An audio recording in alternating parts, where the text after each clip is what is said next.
Walang nakapigil kay Amen Thompson, mga idol. Yan ang kwento ng video natin ngayon. Ipapakita natin dito kung gaano nagmukhang madali yung basketball sa kanya kasi hindi siya kayang tapatan ng defenders ng LA. Kita natin dito na pinaswitch nila si AR kay Amen, no? At ang issue lang din talaga sa laro niya ay weak po ang kanyang shooting. That's why sa switch si AR po ay hindi nagmamadali dyan na tapatan at angatan siya kasi alam nito na papasok lang din naman siya. At yun nga rin ang ginawa niya. Ang tanong lang is, kahit alam na ba ng kalaban ang gagawin niya, mapipigilan kaya? Dito mga idol ay hindi. Inararo lang ni Thompson tong si AR at kita natin na hirap din po mag-help si Ayton dyan at may iniintindi rin siya na tao.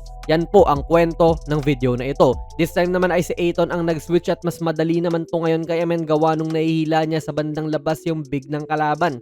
Kapag talaga nabibigyan to ng lusutan sa drive ay nakakagawa siya ng paraan makapasok. Talagang iniwan lang niya si DA dyan at again wala pong help defense tong LA. Like we said kanina, ang kulang na lang din talaga dito sa laro ni Amen ay shooting. Sobrang ganda na ng depensa niya, napaka-athletic, mahusay umatake, pero hindi pa nga develop gaano yung jumper niya, lalo sa tres. This time, tumapat muli si DA sa kanya at nag-adjust na to syempre. Kanina ay inatake lang ang depensa niya kaya ngayon mas umilalim pa to sa switch kasi non-shooter nga naman yung tinatapatan niya. Pero ano yung nangyari? In-step backan lang siya ni Amen. Pag naging consistent po yung ganitong jumper, tapos kapag lumayo-layo pa ng konti, feel ko magiging all-star level na po si Amen kung ganun. Taon naman siya ngayon ni Rui at makikita natin yung gawain po ni Rui na agad namang na-recognize ni Thompson. Ano yun? Dito mga idol, hinihingi na ni Alpi ang bola sa elbow at yan probably ang play nga na kanilang binabalak. Kaya si Rui nag-sag off kay Thompson. Lumayo siya at dito lumapit kay Sengun para hindi ito mapasahan. Isipin nyo kung ipapasa ni Amen yan, mauhuli ni Rui matik.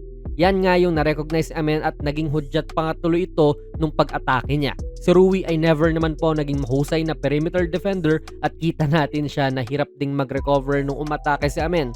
Ganda ng recognition niya dyan at agaran niyang pinagbayad si Rui sa pinaggagawa niya.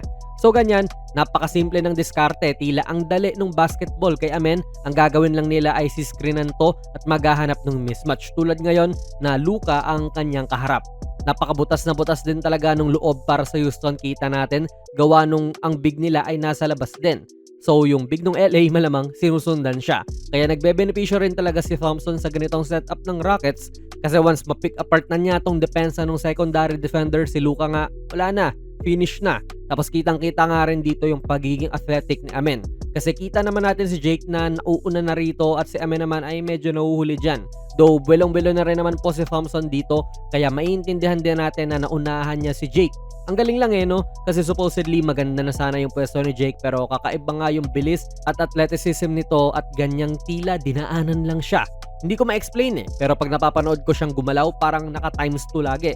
Kita naman din natin sa shot chart ni Amen this game mga idol, almost exclusively sa loob ng painted area nangyari ang lahat ng mga shoot niya at ayun hanggang mid-range lang din. Pero kahit na ganyan, umiscore pa rin naman siya ng 26 points, samahan mo pa ng 7 rebounds at 5 assists. Walang magawa ang Lakers sa mga atake niya kasi ayaw naman din nila i-double to at mahanap niya yung open man kung i-double man siya. Kaya ayun, nagmumukhang parang hinahayaan na lang ng Lakers na umatake siya kasi hindi talaga masabayan yung bilis niya at athleticism.